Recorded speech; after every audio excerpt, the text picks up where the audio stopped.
Lumadba sa kanon ang nagkampyon sa sinulog sa kabataan sa Dakbayan 2025. Diin gipil din niini ang 17 ka mga contingents karong tuiga. Si Femari Dumabok sa report.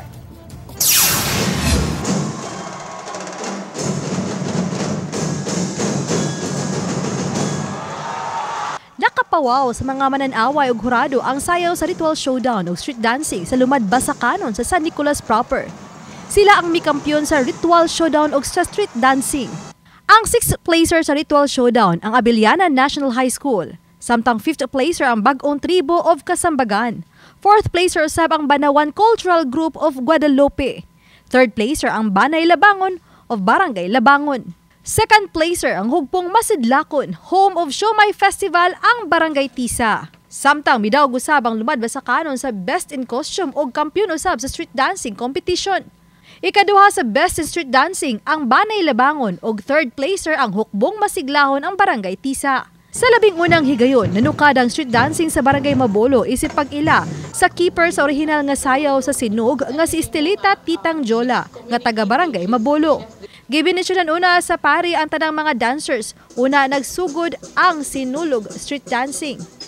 Nanayo usab ang mga batang taga Barangay Mabolo nga nipakita sa orihinal sinulog dance steps. Alas 12:30 kagahapon sa hapon gisugdan ang street dancing sa 18 ka mga contingents nga gisalmutan sa pipila ka mga tungaan ug barangay sa Dakbayan.